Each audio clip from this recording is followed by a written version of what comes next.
জানো তো, বারবার মনে পড়ে সেই রবি ঠাকুরের গানটা, যদি তোর ডাক শুনে কেউ না আসে একলা চলো রে। একদম ঠিক তাই, আমার জীবনটাও সেরকমই।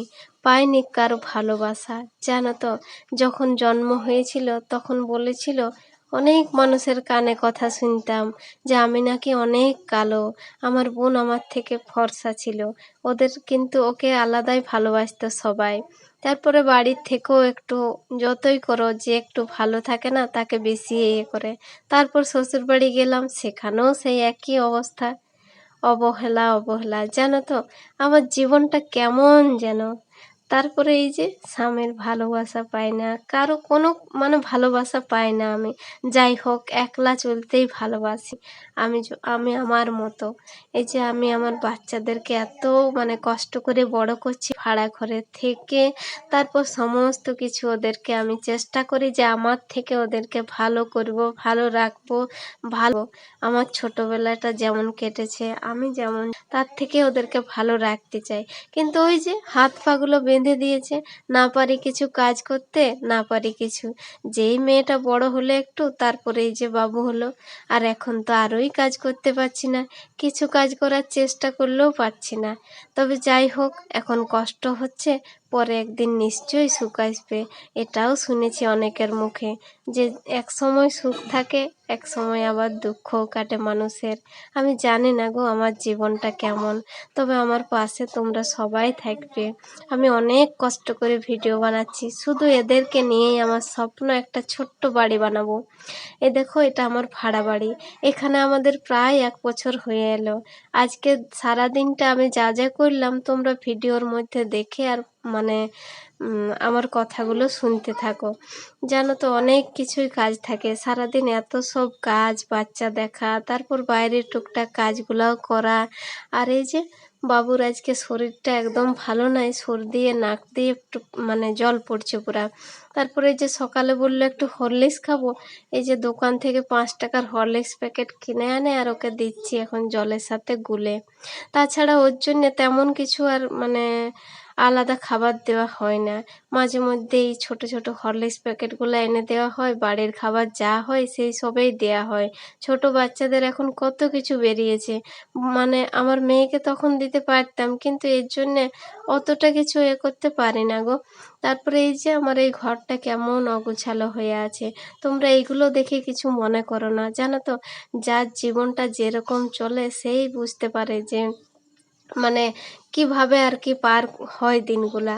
তো এতটা কষ্ট হয় বাচ্চাগুলাকে নিয়ে, আমি একা নিজের হাতে সমস্ত কিছু করছি। আমি জানি না গো, ঠাকুর আমাদের জন্য ভালো কিছু পথ করে রেখেছে না রাখেনি, অনেক কষ্ট হয়। তবে এই কষ্টগুলো থাকবে না মনে হচ্ছে, আমার এটাও মনে হয়। তারপর আবার মনে হয় কি জানি, সারা জীবন হয়তো কষ্ট থাকবে। কষ্ট হলো, বাচ্চাগুলো তো বড় হয়ে যাবে, তখন নিশ্চয়ই একটু কষ্ট কমবে।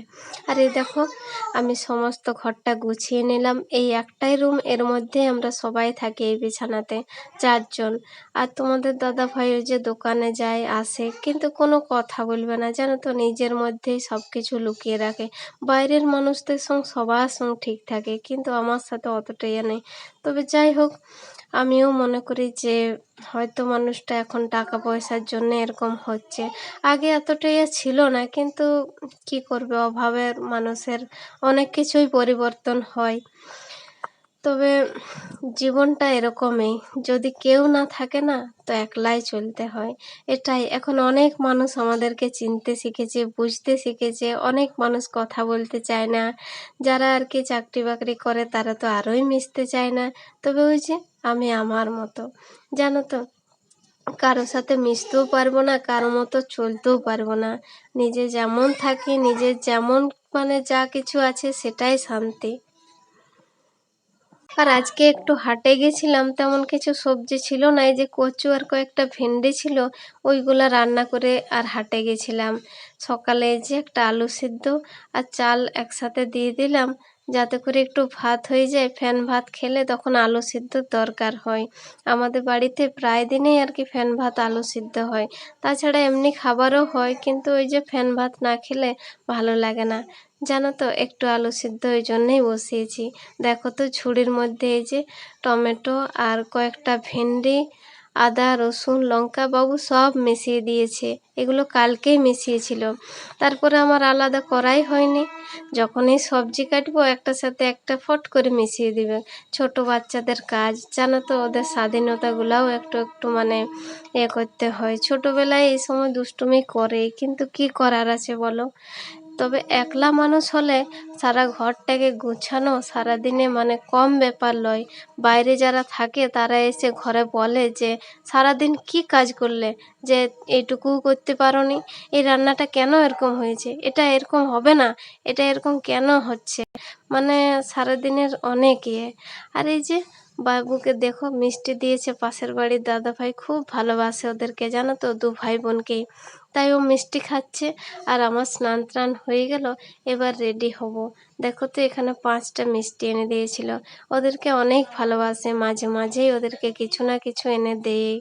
আর কোনোদিনও আইসক্রিম এনে দেয়, কোনোদিনও আইসক্রিম এনে দেয়। তো অনেক ভালোবাসে। কেউ না কেউ আছে গো জানো তো, আমার বাবুদেরকে হয়তো কাছের মানুষরা ভালোবাসে না, কিন্তু অনেক মানুষ আছে ভালোবাসে। দেখো তো এদিক থেকে মানে আমি নিয়ে এসেছিলাম বাজার থেকে আজকে কিছু সবজি, আর এই যে কাঁচা আমগুলো আনার জন্য বিশেষ করে গেছিলাম। আমার সমৃদ্ধি আমের আচার খেতে খুব ভালোবাসে, আর এই বছর ঠিক টাইমে আমের আচার বানাতে পারিনি, তাই এই যে অসময়ে কাঁচা আম পেলাম সেগুলোও একটু হলুদ হয়ে গেছে, আর এইগুলো দিয়ে আচার বানাবো বলে এই হাট থেকে নিয়ে এলাম। ভিডিওটা কেমন লাগলো অবশ্যই জানিও। টাটা।